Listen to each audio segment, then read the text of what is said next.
जादुई मूली। रामपुर नामक गांव में 17 साल का सोहन नाम का लड़का रहता था। उसके माँ बाप इस दुनिया में नहीं थे। सोहन अपनी दादी के साथ रहता था। सोहन के पास एक बकरी थी जिससे वो बहुत प्यार करता था। वो बकरी सोहन को जंगल के किनारे घायल हालत में मिली थी। अरे अरे, बकरी का बच्चा यहाँ क्यों बैठा है? सोहन उस बकरी के बच्चे के पास जाता है और देखता है कि उसकी टांग में चोट आई थी। हे भगवान, इस बकरी के बच्चे को तो बहुत चोट लगी है। देखो, टांग से कैसे खून निकल आया है। तभी ये इस झाड़ के किनारे बैठा हुआ है। क्या हुआ? तुम चल नहीं पा रहे हो? डरो नहीं, कुछ नहीं होगा। तुम्हें मैं जल्द ही ठीक कर दूंगा। सोहन उसे उठाकर अपने घर ले आता है। दादी, जल्दी से हल्दी और तेल लाना। देखो ना, इस बकरी के बच्चे को कितनी चोट आई है। दादी भी हल्दी लाती है और सोहन बकरी के बच्चे के टांग पर हल्दी लगा देता है। बस, अभी तुम ठीक हो जाओगे। बेटा, ये तो किसकी बकरी के बच्चे को उठाकर ले आया है? दादी, ये बच्चा जंगल के किनारे बैठा था। चोट की वजह से उठ भी नहीं पा रहा था। बाहर बारिश भी होने वाली है, इसलिए मैं इसे घर ले आया हूँ। हाँ बेटा, वो तो ठीक है, लेकिन जिसने इसे पाला है वो इसे ढूंढ रहा होगा ना। जब ये ठीक हो जाएगा तो हम इसे छोड़ देंगे दादी, और ये खुद अपने घर चला जाएगा। सोहन उस बकरी के बच्चे का बहुत ध्यान रखता था और कुछ ही दिनों में वो एकदम ठीक हो जाता है। सोहन उस बकरी का नाम रौनक रखता है, क्योंकि वो पूरा दिन मैं करता रहता था। सोहन बकरी के लिए एक घास और लकड़ियों का घर भी बनाता है। रौनक को जब सोहन नहीं दिखता तो गुस्से से वो इधर उधर दौड़ने लगती थी और उसके घर आते ही करने लगती थी। उसकी गोदी में वो सर रख लेती थी, मानो वो जैसे उसी से बात करती हो। और ऐसे ही 2 महीने बीत जाते हैं। अरे, ये मूली की फसल की क्या हालत हो गई है। सारे पत्ते जानवरों ने खा लिए हैं। कुछ दिन पहले आया था तो खेत में कितने अच्छे पौधे थे, लेकिन अब देखो, एक भी मूली के पत्ते नहीं है। ऐसे मूली कैसे बड़ी होगी? ऐसे ही सब लोग बहुत परेशान थे। दूसरी तरफ सोहन के खेत में कुछ मूली के पौधे उगे थे और सोहन की दादी खेत में लगी उन मूलियों को हर रोज नई नई चीजें बनाकर सोहन को खिलाया करती थी। एक दिन धनीलाल अपने खेत में परेशान बैठा था। क्या बात है धनीलाल जी, परेशान क्यों बैठे हो? अरे यार, क्या बताऊं भाई, खेत में इतनी अच्छी मूली की फसल हुई थी, लेकिन अब देखो, एक भी मूली के पत्ते नहीं बचे। सारे जानवरों ने खा लिए हैं। हाँ भाई, कैसे होगा? ये सोहन है ना, उसकी बकरी पूरा दिन तो आपके खेतों में घूमती रहती है। सारे पत्ते वही खा गई होगी। पिछले महीने मैंने भी अपने खेतों में गोभी के पौधे लगाए थे, लेकिन उसकी बकरी ने कुछ नहीं छोड़ा। अरे, उससे परेशान होकर तो मुझे पूरे खेत में बाड़ लगानी पड़ी थी। सोहन बेटा, जल्दी जा, खेत से ना 2 मूली ले आ। आज मैं मूली के पराठे बनाकर तुझे खिलाती हूँ। क्या दादी, आप हर रोज इस मूली के पीछे पड़ी रहती हो? कभी मूली के पराठे, कभी इसकी सब्जी, कभी अचार। मैं आपसे बोल रहा हूँ, आज मैं मूली से बना कुछ नहीं खाऊंगा। अच्छा, तो तू बता दे फिर क्या बनाऊं तेरे लिए? दादी, आज ना पनीर की सब्जी बना दो। आपको पता है कितने महीने पहले खाई थी? दादी माँ अपने कमरे में जाती है और अपने संदूक को खोलती है और एक कपड़े को साइड में लगाई गांठ खोलकर वो उसमें कुछ पुराने नोट निकालती है। अम्मा, वैसे तो मूली के पराठे भी अच्छे लगते हैं, चलो आज वही खा लेते हैं। और सोहन घर की बाहर की तरफ भागता है। अम्मा, आप सब तैयारी करो, मैं अभी रौनक के साथ जाकर खेत से मूली लेकर आता हूँ। सोहन रौनक को अपने साथ खेतों की तरफ ले जाता है और रौनक भी आसपास के पत्ते खाती हुई सोहन के पीछे पीछे चलती जाती है। अरे, इस लड़के का भी कुछ नहीं पता रहता। पहले कहता है पनीर खाना है, अब मूली लेने भाग गया है। इधर सोहन के खेत में कुछ मूली उगी थी। सोहन खेत से 2 मूली उखाड़ता है और उसके पत्ते तोड़कर अपनी बकरी रौनक को देता है। रौनक भी मूली के पत्ते खाने लगती है। चलो रौनक, आज फिर मूली के स्वादिष्ट पराठे खाने को मिलेंगे। तभी आगे से गुलजारी लाल और धनी लाल भी आ जाते हैं। देखो तो जरा, हमारे खेतों की सारी मूली बर्बाद करके कैसे अपने खेतों की मूली खा रहे हैं। और ये इसकी बकरी, ये सब तो इसी की वजह से हो रहा है। ए सोहन, तुम अपनी इस बकरी को घर में बांध कर रखा करो, इसने हमारी सारी फसल बर्बाद कर दी है। अरे चाचा, रौनक ने ऐसा कुछ नहीं किया, ये तो पूरा दिन मेरे साथ रहती है। आपकी फसल तो आवारा जानवरों ने खराब करी होगी। ऐसा बोलकर सोहन और रौनक अपने घर आ जाते हैं। देखा धनीलाल भाई, कैसे जवान चलाता है ये लड़का। अरे सोहन को तो मैं बताता हूँ। धनीलाल बहुत लालची था और बकरी को देखते ही उसके मुंह में पानी आ जाता है। इधर सोहन मूली लेकर घर आता है और थोड़ी ही देर बाद दादी अम्मा मूली के स्वादिष्ट पराठे बनाकर देती है और वो दोनों आराम से बैठकर खाना खा रहे थे। दादी, अपने खेत की मूली तो इस बार बहुत अच्छी हुई है, पहले कभी ऐसी मूलियां नहीं हुई थी। अरे, मैं रौनक का सारा गोबर अपनी मूली के खेत में ही डाल देती हूँ और कुछ दिनों से तो ये तेरे घर से जाते ही उधर भाग जाती है और वहीं खाना खाकर वही गोबर कर देती है। सोहन तभी अपना खाना छोड़ देता है। अच्छी, तो क्या मूली रौनक की गोबर से तैयार हुई है? मैं नहीं खा रहा इसको। अरे बेटा, गोबर तो मिट्टी में चला जाता है ना, जिससे मिट्टी उपजाऊ हो जाती है। दादी, तभी वो धनीलाल चाचा बोल रहे थे कि रौनक उनके खेत खराब करती है। मुनमुन, सुना सुना तुमने? आज के बाद तुम दूसरों के खेतों में नहीं जाओगी, समझी?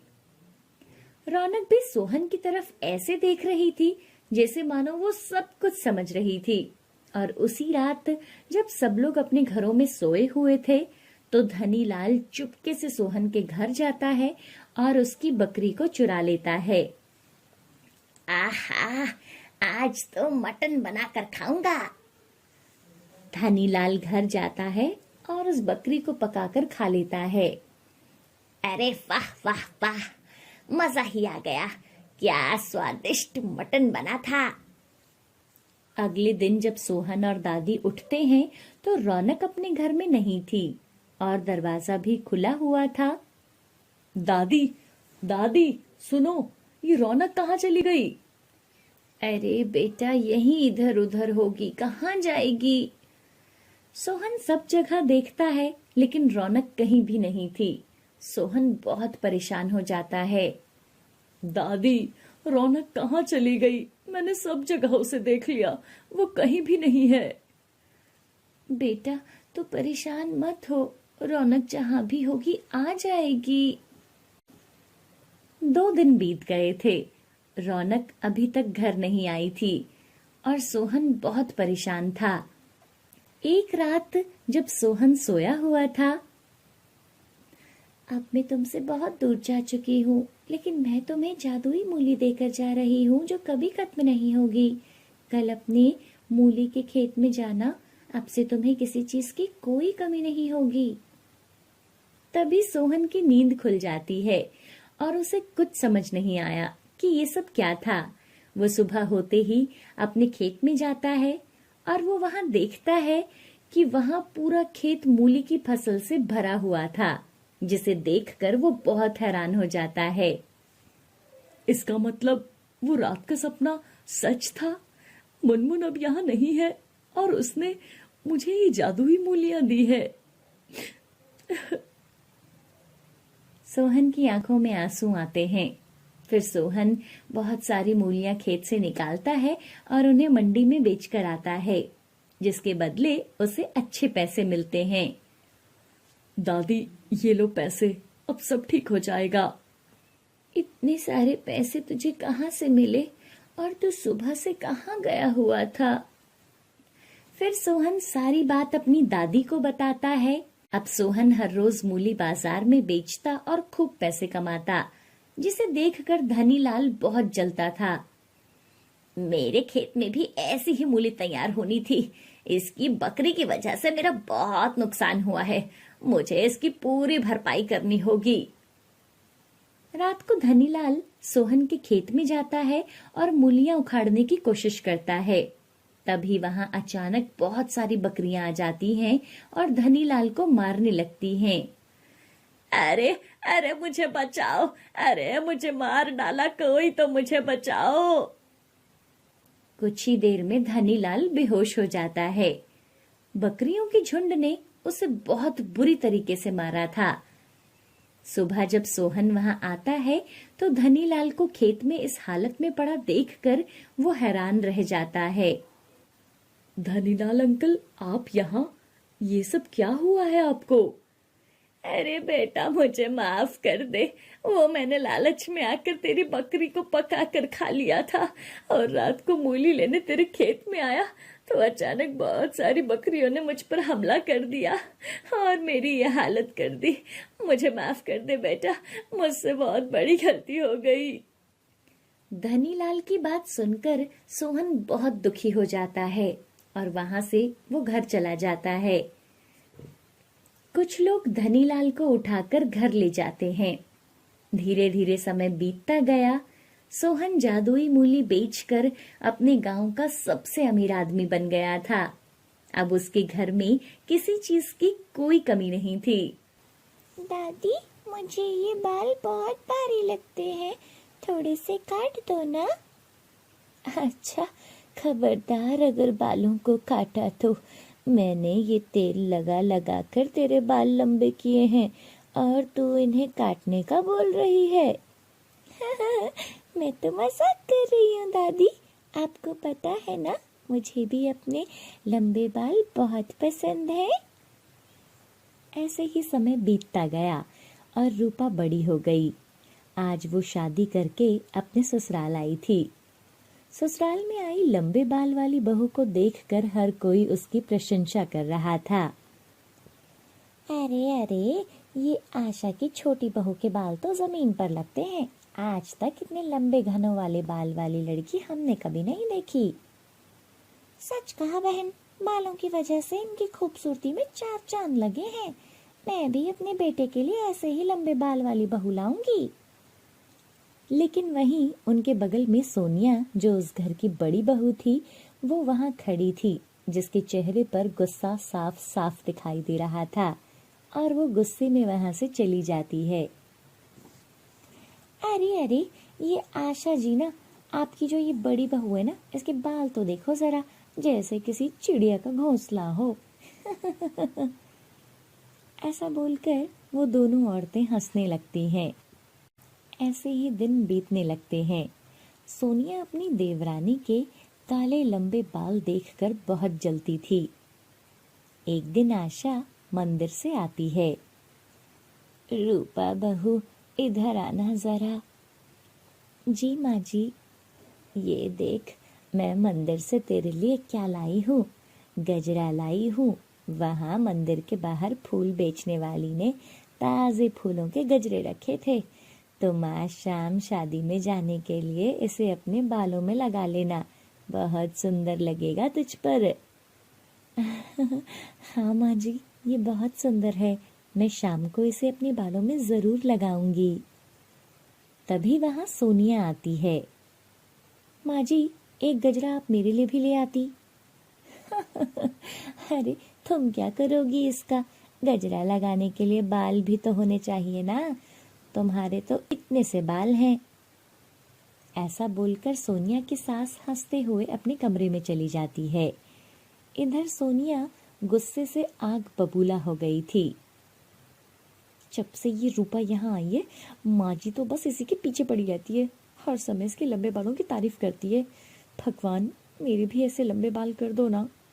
मुझे ना कुछ करना होगा, मैं अपनी और बेइज्जती सहन नहीं कर सकती। सोनिया उसी दिन बाजार जाती है और अपने लिए तरह तरह के शैम्पू और तेल लाती है। अब देखना, 2 महीने में मेरे बाल भी लंबे हो जाएंगे।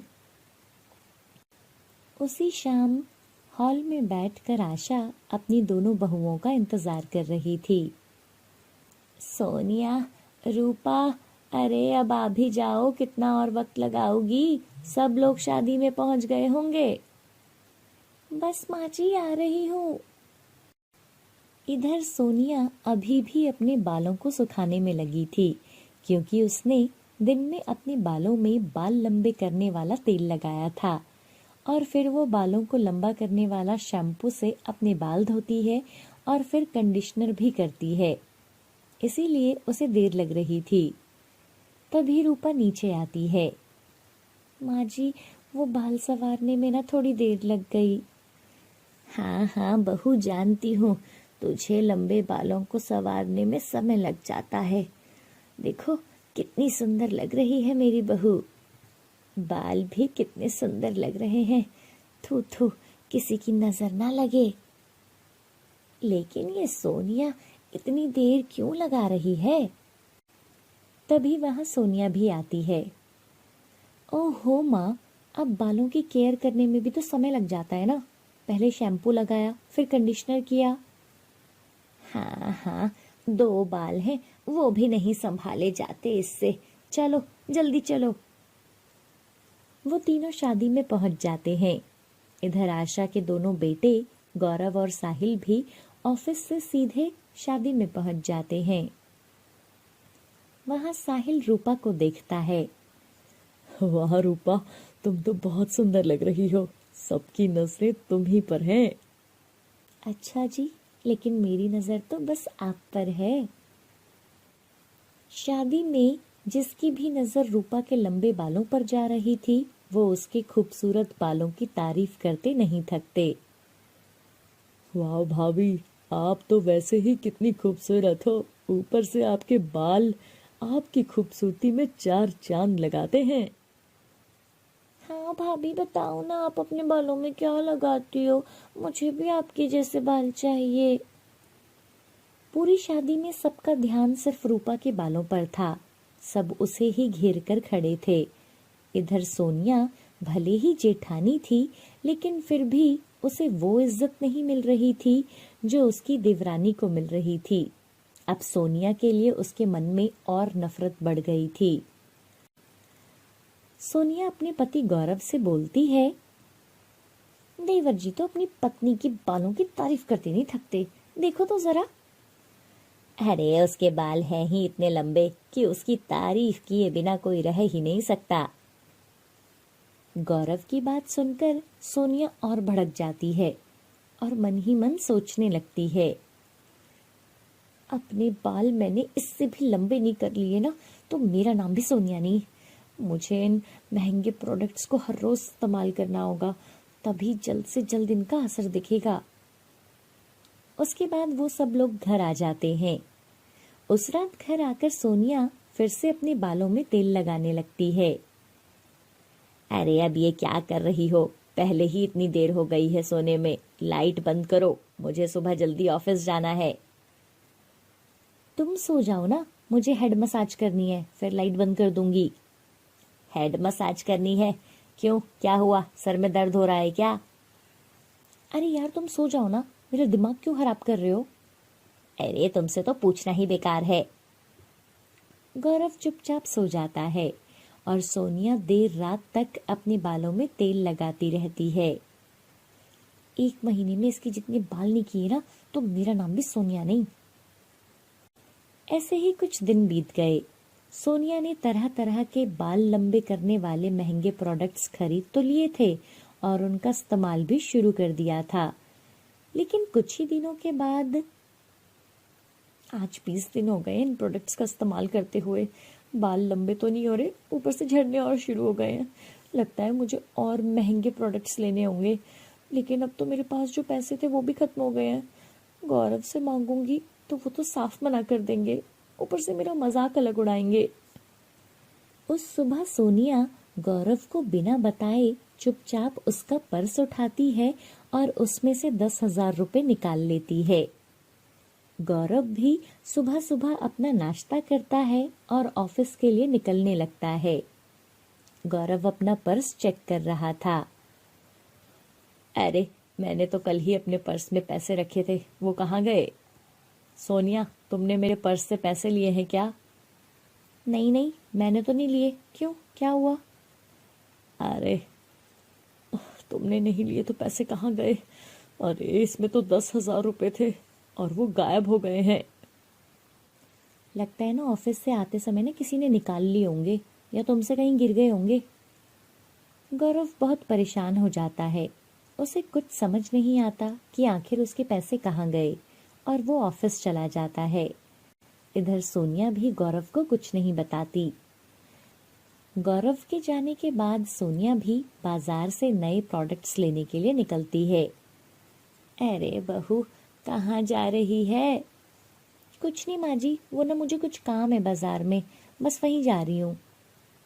सोनिया बाजार से कुछ और महंगे शैम्पू और तेल लाती है और उन्हें अपने बालों में लगाना शुरू कर देती है। सोनिया अब रात को भी चैन की नींद नहीं सो पाती थी, क्योंकि वो जल्द से जल्द अपने बालों को लंबा करना चाहती थी, जिसका परिणाम था कि उसके बाल झड़ते जा रहे थे।